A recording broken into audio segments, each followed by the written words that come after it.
ஸ்ரீராமஜெயம். அனைவருக்கும் வணக்கம். ராமநாமம் பாவ விமோச்சனம். ராமர் பாதம் வணங்கி நம்ம அடுத்த தலைப்புக்குள்ளே போகலாம். இன்றைக்கி நமக்கு கொடுத்துருக்கக்கூடிய தலைப்பு அண்ணலும் நோக்கினான் அவளும் நோக்கினாள். இந்த தலைப்பு அழகான காதல் கதையை பற்றி இங்கே பார்க்கலாம். மிதிலை நகருக்கு ராமர், லக்ஷ்மணர், விஸ்வாமித்திரர் 3 பேரும் கிளம்பி போகிறாங்க. போகிற வழியில் செடி கொடிகள் எல்லாம் அசைஞ்சு அவரை வரவேற்குதுன்னா என்ன சொல்லுது, உனக்கான பொண்ணு இங்கே இருக்கா வா அப்படின்னு சொல்லி கூப்பிடுற மாதிரி அவங்க நினச்சிட்டு கிளம்பி போயிட்டுருக்காங்க.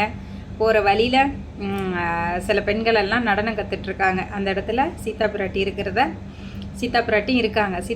இருக்கிறத ராமபிரான் பார்த்துக்கிறாரு. சீதா பிராட்டியும் பார்க்குறாங்க ராமபிரானை. பார்த்த உடனே அங்கே ஒரு விண்ணைத்தண்டி வருவாயா காதல் காட்சி அங்கே நடக்குது.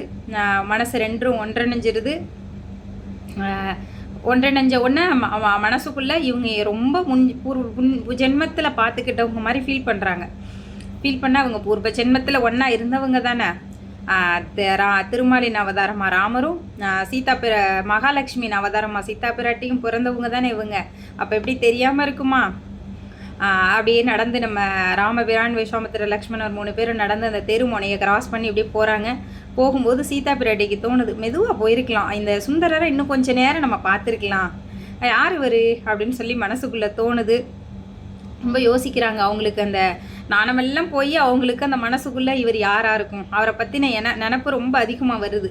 அந்த ஒன்று அவங்க யோசிக்கிறாங்க யாராக இருக்கும் அப்படின்னு சொல்லி யோசிச்சுட்ருக்கையில் அடுத்த நிமிஷம் அவங்களுக்கு தோன்றது, இந்த 64,000 பேர் சேர்ந்து தூக்க வேண்டிய சிவதனுசை தூக்கி வளைக்கிறவங்களுக்கு தானே அப்பா பொண்ணுன்னு சொல்லியிருக்கிறாரு. அதுவும் அவங்க மனசுக்குள்ளே தோணுது.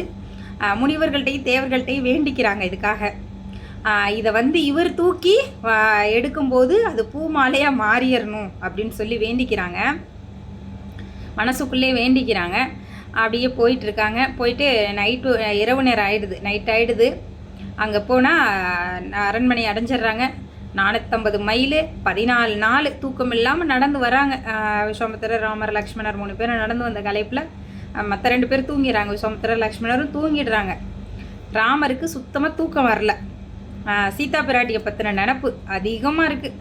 யாராக இருக்கும், இவங்க எங்கே இருப்பாங்க, என்ன செய்வாங்க, எல்லாம் யோசிக்க வருது. யோசிக்கும்போது அடுத்த நிமிஷம் தோன்றுறது, இவங்களுக்கு கல்யாணம் இருக்குமோ, கல்யாணம் ஆன பொண்ணாக இருப்பாங்களோ அப்படின்னு சொல்லி நினப்பும் வருது.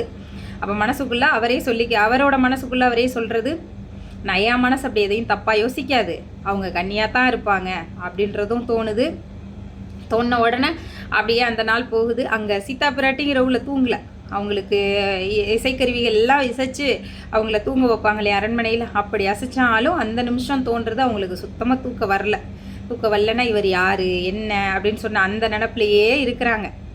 இருந்துட்டு இருக்கும்போது அடுத்த நாள் காலையில் ஆகுது. அடுத்த நாள் காலையில் அரண்மனைக்கு எல்லோரும் வர்றாங்க. சுயம்பரம் நடக்கிறதுக்கு ரெடி ஆகிட்டுருக்கு. அந்த இடத்துல விஸ்வாமித்திரர், ராமர், லக்ஷ்மணர் 3 பேரும் உட்கார்றாங்க. அப்போ ஜனகர் மன்னர் கேட்குறாரு, இவங்க யார்?